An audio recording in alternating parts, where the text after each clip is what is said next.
We decided we had to change the game with our pricing model based on solely putting ourselves in our customers' shoes. The reality is, we know we don't want to be nickel and dimed. No one does. The all-inclusive model is a model of where we're going. It's where the future's going. And so for us, we know that if a person goes to a ballpark, buys a $10, $15 ticket, buys a $6 burger, buys a $5 drink, a $10 beer, at the end of the night, that's not a good experience. That's not remarkable. How do you put it all together? And it was an experiment. It was a chance. There was no team in the country offering every ticket all-inclusive. And we looked at a price point and said, what would be a price point that we would want to pay and that would be great? And we said, all right, when we started, it was $15 for all your burgers, your hot dogs, your chicken sandwich, your soda, your water, your popcorn, your dessert, everything. And we got that question, well, aren't people going to take advantage of you? Create a product or experience where your customers feel like they're taking advantage of you. That was the game changer switch that we made for us. Yes, does 1% of our fans probably have 3 or 4 or 5 burgers? Yes, and good luck to them. That's a lot of burgers on a hot night in Savannah. But the reality is 99% of them don't.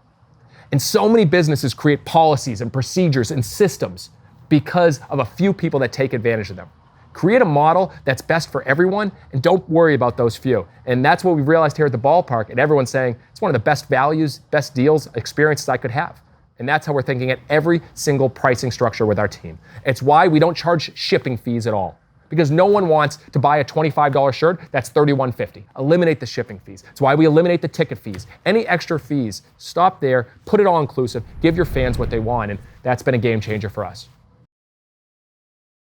When we think about Fans First from a pricing model and pricing perspective for the fans and for the customers, our first thought way on back when we first started this was, what can we do to just increase the value proposition of what we're serving to these people in a dramatic way where it becomes a no-brainer that you want this product? And then it's our job as business leaders to say, how do we manage the expenses on the back end to make sure we're running a fiscally responsible company? There's no fun in creating an amazing product and losing money on it. That doesn't make any sense. We decided, how can we create a ridiculously valuable product and then work with vendors, work with staffing, work with our expenses to make sure we can deliver it in a profitable way. And then we know when people come to these games, they still have the opportunity to continue to buy services from us. They have the ability to buy more merchandise, to buy food, to buy other drinks, to buy alcohol, to buy ice cream.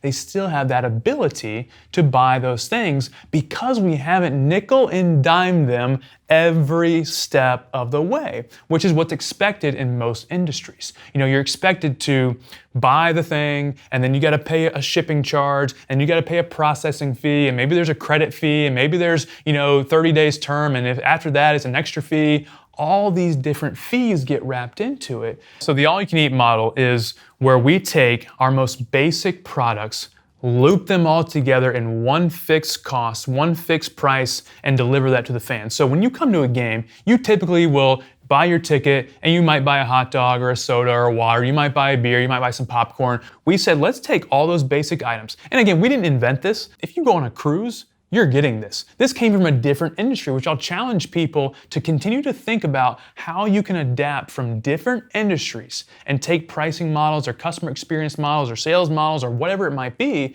and take those and apply them to your industry. So for us, we said, we love going on cruises. We love paying one price, depending on where you sit at, depending on where your room is at, and you get all the food and drink. Now you'll pay for gambling, you'll pay for alcohol, you might pay for trinkets or merchandise or things like that. And so we wanted to apply that to the baseball stadium. So when you come to our games, you get unlimited hot dogs, hamburgers, chicken sandwiches, popcorn, soda, water, cookies, and chips. And so what we did, we said, well, what would the price be? Typically, a game here in the past would be $5 or $10. So instead of discounting even more and saying, all right, let's drive a lower bargain to try to do more value, we said, well, what if we charged $18 for the ticket and just gave them all the food and drink? To be fiscally responsible for our business, we went to our vendors and we said, guys, we're going to be giving all the product away for free. What deal can you cut us? And they started cutting us deals based on the margins that we were going to be able to need within those product lines. And then the beauty of it is when you come to the game that night, you've already paid $18 in advance, but you still have $20 or $40 or $60 or $80 in your pocket, and you don't feel like you've spent anything that night. So you'll go out and buy a beer, or you'll buy a t-shirt, or you'll buy ice cream, or you'll do anything else because you've already paid that money in advance. You feel like you're getting such a great deal, which you are on the basic items. Now you're buying premium items. And I'll tell you what, it has absolutely revolutionized the way that we serve our customers, the way that we deliver value to them, and our vendors love it, our staff loves it, our team loves it. It has been totally transformational, and I believe it's really what has made us probably most successful.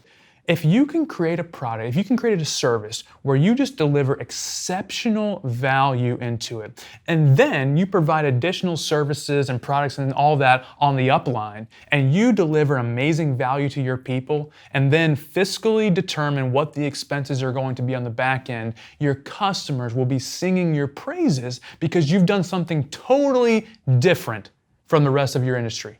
And that's where we believe Fans First is so important, is that you take what's normal in your industry, you flip that on its head, you break the rules, you do things that aren't expected. You demand amazing value, you charge a fair price, you manage your expenses, and really at that point, things start absolutely firing on all cylinders because you're doing things that nobody else is doing. It's scary though. It's absolutely scary because you look at it and you say, well, if we charged item by item, man, we could make so much more money. But isn't that what everyone else is doing? And they might be struggling. They might be struggling to make payroll, struggling to make sales, struggling to be profitable. The team that had been here for 90 straight years did it the same way. Sell the tickets, sell all the items a la carte, charge a ticketing fee, charge a parking fee, all these fees locked in, and they had to leave. They literally had to leave. We came in and said, let's flip the script, let's break the rules, let's change the pricing model,